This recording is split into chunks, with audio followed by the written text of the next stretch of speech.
Alors, je sais pas vous, mais moi, je trouve ton témoignage, franchement, c'est une magnifique claque. C'est une claque qui fait du bien. Hein. Je sais pas si elle vous a fait du bien, cette claque. Voilà. Moi, je sais pas vous, mais j'ai bien envie de participer et de filer un coup de main pour aller poser les chiottes euh, et venir tous ensemble chier sur Macron. Voilà, j'ai trouvé une image magnifique. Voilà, elle est extraordinaire, cette image.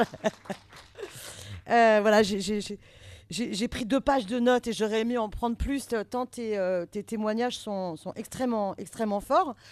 Je ne sais pas, mais ça aurait été d'ailleurs intéressant de voir qui a été construit qui s'est construit soi-même par une grève ici dans la salle. Mais moi, je sais que je me suis politiquement construite par une mobilisation, par une grève.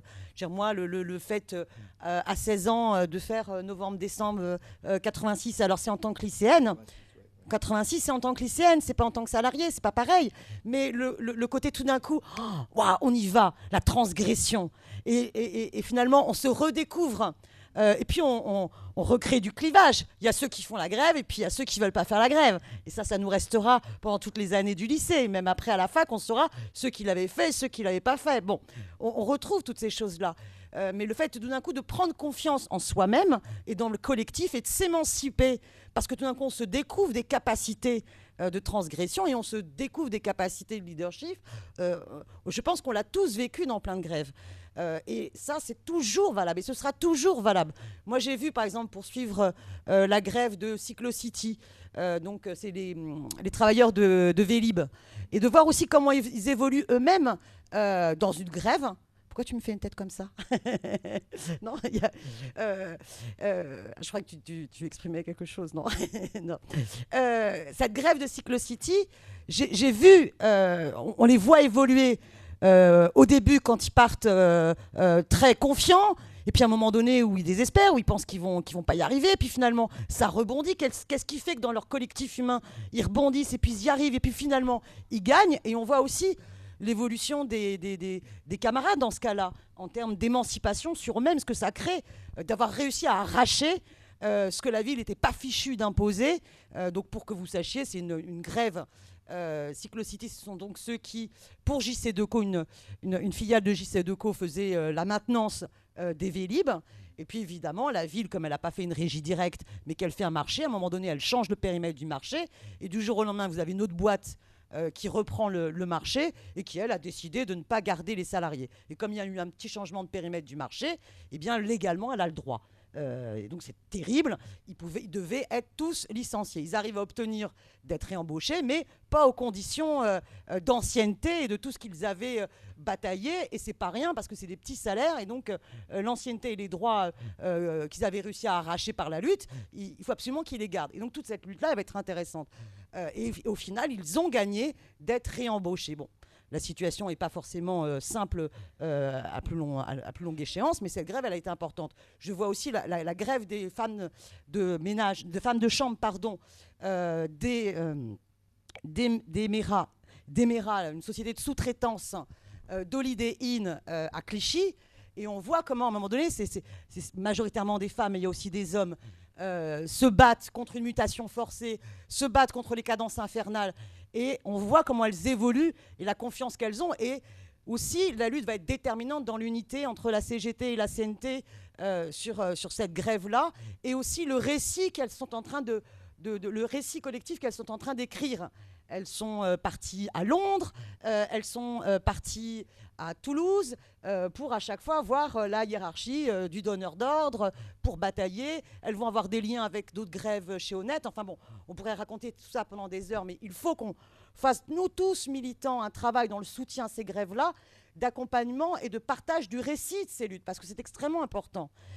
Donc moi, je pense qu'évidemment, par rapport au sujet qui est posé, la grève est émancipatrice, la grève est ce qui fait plier le patronat, la grève est déterminante, elle est essentielle. Mais on peut voir aussi le problème sous un autre angle. Regardez, on vient d'essuyer une défaite terrible sur les ordonnances Macron. Est-ce que cette défaite terrifiante, est-ce qu'elle est due au fait qu'il n'y a pas eu d'appel à la grève générale, ou est-ce qu'elle est due au fait que la stratégie syndicale des mobilisations à saute-mouton était forcément vouée à l'échec, comme elle l'avait été au niveau de la loi El Khomri? Ou est-ce qu'à un moment donné, face à une politique gouvernementale nationale, la question de la grève, vu l'évolution des rapports sociaux de production et du salariat, fait que c'est difficile parce que vous avez beaucoup moins de travailleurs qui sont dans des collectifs de travail comme ça l'était à l'époque.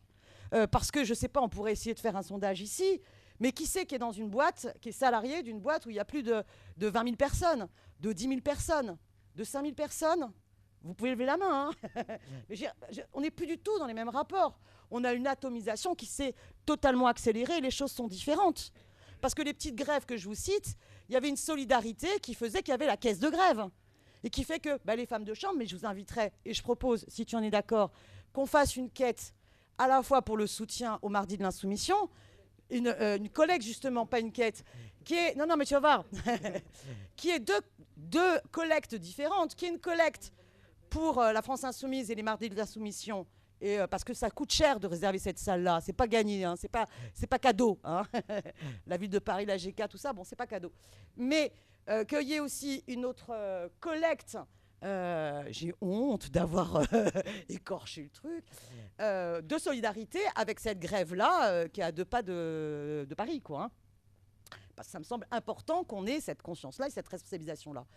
Mais on voit bien que sur une grève contre les ordonnances Macron ou demain contre la casse sur l'assurance chômage qui va être gravissime, c'est pas vrai, c'est pas le mot d'ordre à la grève générale qui suffirait à ce qu'il y ait la grève générale. Donc je pense que le débat, il n'est pas tant être pour ou contre la grève, mais quelles sont les conditions possibles des luttes. Et moi, je voudrais revenir, et il me semble qu'il y a un débat du coup connect à celui-là qui se pose. On avait choisi au niveau de la France insoumise de se dire, on va organiser une marche le 23 septembre.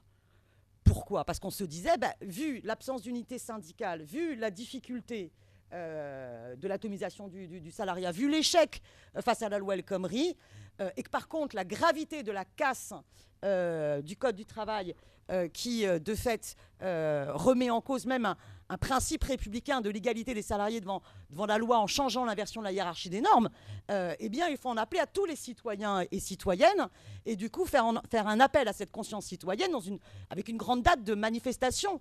Et à l'issue de la manifestation du 23 septembre, Jean-Luc Mélenchon fait la proposition qui est de dire et si on se retrouvait 1 million, bon 1 million, peu importe le débat sur le chiffre, mais si on se retrouvait très nombreux sur les Champs-Élysées tous ensemble, et nous, force politique, on est capable de se mettre, y compris derrière les organisations syndicales. Parce que, évidemment, le débat n'est pas de se dire « Ah, si on avait fait une grève générale, est-ce que Macron aurait canné et plié ?» Parce que, oui, c'est un peu une tautologie. Si on avait créé le rapport de force pour le faire plier, on aurait gagné. Bon. Mais est-ce qu'en réussissant, en faisant un appel à un rapport de force un samedi, est-ce qu'on aurait pu faire converger ceux qui étaient déjà mobilisés et capables de se mobiliser et de perdre des journées de salaire en semaine qui viendraient le samedi, et tous les autres qui sont dans d'autres rapports où la pression et le rapport de force n'est pas le même avec leur employeur et seraient venus. Et à ce moment-là, souvenez-vous de la réponse. La réponse qui a été donnée, c'est Charles Damien, indépendance syndicale, jamais on ne participerait à une manifestation avec les forces politiques.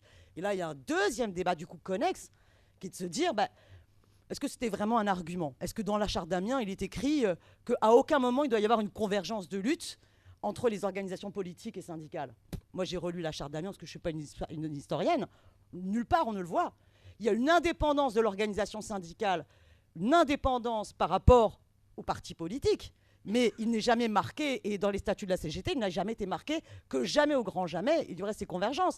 Et là, ça m'intéresse ton récit, parce que ce soit en 68, mais que ce soit dans les années 30 contre les ligues fascistes, il y avait au contraire des convergences entre les organisations syndicales et les forces politiques. Et tout ce débat dans le mouvement ouvrier, il ne date pas d'hier. Et quand on estime qu'il y a un intérêt général extrêmement fort, il y a une convergence qui ne remet pas en cause ces indépendances organisationnelles. Et je pense que ce débat-là, il faut qu'on continue à l'avoir. Parce que si on veut mettre en échec Macron et sa politique, on ne sait pas par où l'étincelle peut partir. Moi, je ne sais pas, j'aimerais, c'est peut-être parce que mon premier engagement a été 86, j'aimerais que les lycéens débrayent tout azimut et refusent la sélection à l'université et refusent la remise en cause du premier grade universitaire qui est le baccalauréat. Parce que c'est la case de toutes les qualifications qu'il y a derrière. Et ce n'est pas rien. Ce n'est pas simplement une question de sélection qui ne préoccuperait que les étudiants. Bon. Et j'aimerais que du coup, ça crée un autre climat dans le pays et que peut-être que les hôpitaux qui n'en peuvent plus, où ils sont, je ne sais pas combien en lutte, pourraient débrayer. Et puis après, on se raconte tous une histoire, une utopie à laquelle on souhaite croire, parce qu'on n'est pas là pour témoigner, qui changerait le cours de l'histoire. Mais à ce moment-là, peut-être aussi que le débat se reposera d'une grande date de manifestation. À ce moment-là, on ne va pas nous redire encore Charte d'Amiens. Donc je pense qu'il est important d'assumer ce débat-là. J'espère qu'ici, on est très nombreux à être aussi syndiqués. Bon, moi j'avoue, je continue à payer les cotisations à mon syndicat, mais je ne me réunis plus dans le cadre de mon syndicat, vu que je suis élue et que je suis mise en disponibilité. Donc je ne peux pas faire la preuve par l'exemple. Voilà, mais j'espère que vous tous, vous êtes plus impliqués que moi dans vos propres organisations syndicales. Il faut poursuivre ce débat-là. Poursuivre ce débat-là, parce que sinon, eh bien, nos résistances totalement parcellaires, catégorielles, ne permettront pas de pouvoir mettre Macron en arrêt, enfin stopper la politique de Macron d'ici la fin de son mandat. Et moi, je pense que notre rôle, France Insoumise, fidèle à notre stratégie Révolution citoyenne, eh bien, est de contribuer à accélérer le cours de l'histoire. Si on doit attendre les prochaines élections pour le foot dehors, eh bien, on attendra les prochaines élections, mais on n'attend pas les bras croisés. Et donc, si on est en capacité d'accélérer des étincelles qui peuvent créer les conditions de le mettre en échec avant, il faut à tout prix que toute notre tâche soit tournée vers cela. Je sens que j'ai déjà été trop longue.